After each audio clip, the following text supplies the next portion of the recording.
이번 시간은 국어 시간입니다. 우리가 오늘 배울 내용은 그 9단원을 계속 나가는 게 아니라 우선 우리가 배웠던 1단원에서 5단원을 복습하고 다시 진도를 나갈 거예요.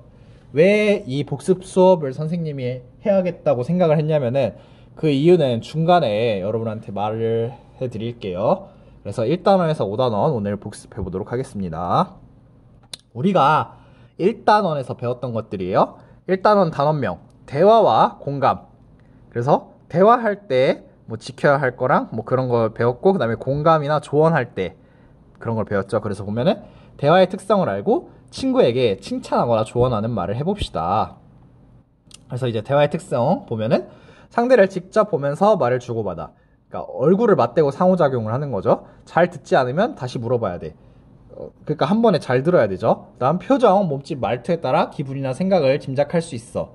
그래서 표정이나 몸짓, 말투 같은 것도 잘 해야 한다 했죠. 같은 말이라도 표정이나 말투 같은 거에 따라서 느끼는 바가 다를 수 있다 했어요. 그다음 이건 여러분이 채워보는 칸이었죠. 그래서 말을 주고받을 때 표정과 말투가 어떤 역할을 하는지 알아봅시다. 자신이 하고 싶은 말을 실감나게 나타낼 수 있다. 뭐 상대가 하는 말을 이해하는데 도움이 된다. 여러분이 채우는 거 2개 있었고, 그래서 다른 사람에게 조언하는 방법을 이야기해 봅시다.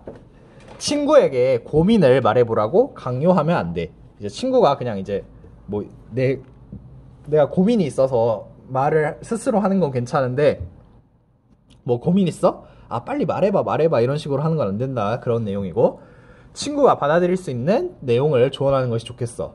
뭐 현실성이 있어야겠죠.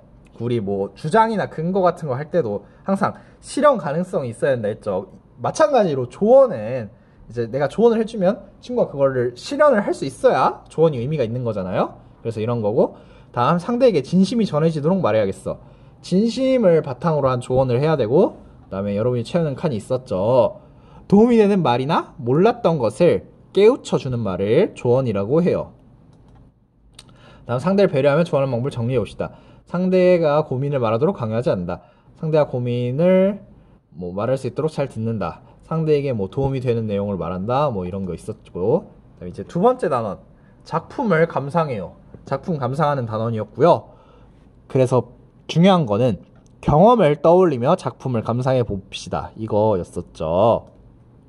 그래서 글을 읽을 때 비슷한 경험을 떠올리면 어떤 점이 좋은지 생각해봐요. 글을 읽을 때 책이나 영상 따위를 안 보고, 영상 따위를 보고 안 지식을 활용하면 어떤 점이 좋은지 떠올려봐요. 이게 배경 지식이죠. 배경 지식을 가진 글을 읽으면은 좀 더 수월하게 술술술 읽힙니다. 다음, 뭐 주인공과 자신의 경험을 견주어 보면 인물의 마음을 더 잘 이해할 수 있어요.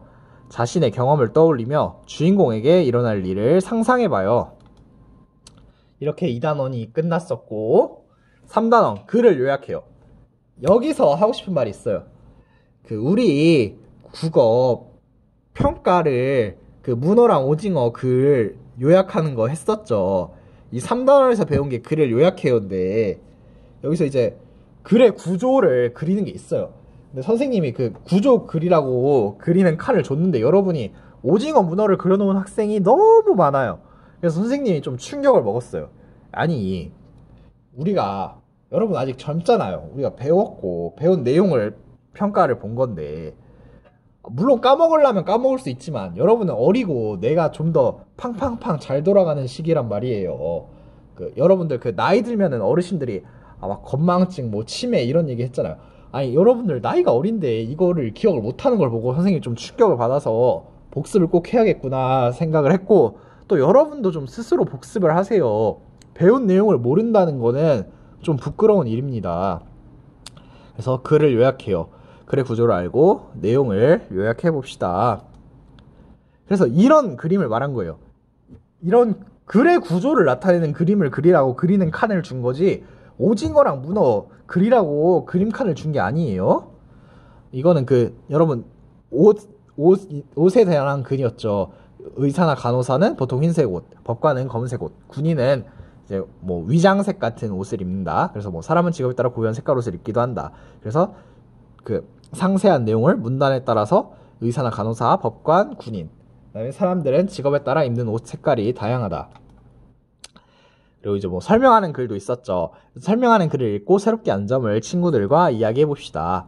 필요한 정보를 얻을 수 있어. 어떤 일을 할 때 그 일의 차례를 알 수 있어. 이거 뭐 라면 끓이는 방법 이런 거 설명글로 쓸 수 있었죠.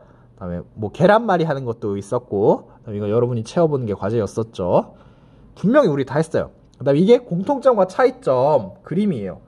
그러니까 문어, 오징어, 거기서 선생님은 이 그림을 여러분한테 바랬던 건데 여러분이 문어를 그리고 오징어를 그리고 그랬었죠. 그래서 우리 다보탑, 석가탑 했었어요. 다보탑, 그러니까 가운데 이 겹치는 부분이 공통점, 그 다음에 겹치지 않는 부분이 차이점이고, 선생님이 이 얘기를 하면서 뭐 중학교 수학 얘기도 했을 거예요.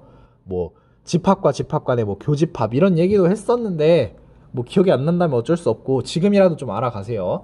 그래서 이제 다보탑만의 특징은 장식이 많고 화려하다. 공통점은 화강암을 쪼아 만든 석탑이다. 통일신라 시대 만들었다. 우리나라 국보이다. 또 석가탑만의 특징, 단순하면서도 세련된 멋이 있다. 설명하려는 대상의 특징을 나열해 설명하는 방법을 열거라고 해요. 열거는 표현하려는 대상이나 내용을 구체적으로 알려주는데 좋은 방법이에요. 이렇게 뭐 3단원 간단하게 정리를 해보았고, 4단원이에요. 글쓰기의 과정. 글 쓰는 과정을 알고 자신의 생각을 바르게 표현해 봅시다. 그래서 이제 우리 주어, 서술어, 목적어에 대해서 배웠어요. 그래서 뭐 문장의 필수 성분, 그다음에 뭐 필수 성분은 아니고 꾸며주는 말 이런 얘기를 했었는데 기억이 날지 모르겠네요. 문장에서 동작이나 상태의 주체가 되는 말을 주어라고 하고, 주어의 움직임, 상태, 성질 따위를 풀이하는 말을 서술어라고 해요. 그리고 문장에서 동작의 대상이 되는 말을 목적어라고 해요. 그래서 이거 했었어요. 기억나나요? 문장에서 반드시 있어야 하는 성분을 알아봅시다. 하는 부분을 알아봅시다. 매콤한 떡볶이가 익은 고추처럼 빨갛다. 여기서 사실 매콤한 필요 없고요. 익은 이것도 필요 없어요. 뭐 푹 꽂히면 어때? 그냥 고추가 빨갛다라는 게 더 핵심 내용인 거고, 익은이랑 매콤한 이런 거 필요 없어요. 그래서 꼭 필요한 성분, 떡볶이가 고추처럼 빨갛다. 사실 고추처럼도 없어도 되긴 한데, 그래서 가장 필요한 것만 따지면 떡볶이가 빨갛다. 그 다음으로 우선순위인 건 떡볶이가 고추처럼 빨갛다. 그 다음에 매콤한이랑 익은은 거의 진짜 안 중요해요. 그래서 겪은 일을 글로 써서 학급신문에 실으려고 합니다. 이거 했었던 거 기억나나요? 글 쓰는 상황이나 목적, 읽을 사람, 주제를 정해봅시다. 그리고 이제 주어와 서술어의 호응도 했었죠. 나는 동생보다 키와 몸무게가 더 무겁다. 이게 아니라 나는 동생보다 키가 크고 몸무게가 더 무겁다. 그 다음에 어젯밤에 비와 바람이 세차게 불었습니다. 이것도 아니고 어젯밤에 비가 내리고 바람이 세차게 불었습니다. 하늘에 구름과 별이 반짝입니다. 뭐 하늘에는 구름이 떠다니고 별이 반짝입니다. 이렇게 할 수 있었죠. 그 다음 글쓴이의 주장. 낱말 뜻을 생각하며 글을 읽고 글쓴이의 주장을 파악해 봅시다. 그리고 이제 동형어와 다이어 배웠어요. 뭐 다리, 뭐 안경다리, 뭐 우리가 걷는 다리 뭐 이런 거 했었을 거예요. 책상다리. 신체 부위인 다리와 두 곳을 잇는 다리는 형태가 같을 뿐이지 서로 다른 낱말이에요. 이처럼 형태가 같지만 뜻이 서로 다른 낱말을 형태가 같은 낱말 또는 동형어라고 해요. 사람이나 동물의 몸통 아래 붙어 몸을 받치는 다리가 물건에 사용될 수 있어요. 이처럼 한 낱말이 여러 가지 뜻을 가진 경우 그 낱말을 다이어라고 해요. 그래서 글쓴이가 내세우는 생각을 주장이라고 해요. 주장할 때는 이를 뒷받침하는 내용인 근거도 제시해야 해요. 글을 쓸 때 지켜야 할 윤리가 있다라는 그래서 글쓴이의 주장을 뒷받침하는 근거가 적절한지 알아봅시다. 그래서 주장하고 각 문단에서 이제 핵심 내용 같은 거 찾아봤었죠. 근거이자 핵심 내용이에요. 그래서 각 문단의 중심 내용을 살펴보며 주장을 뒷받침하는 근거를 찾아봐요. 글쓴이의 주장을 잘 뒷받침하려면 적절한 근거가 있어야 해요.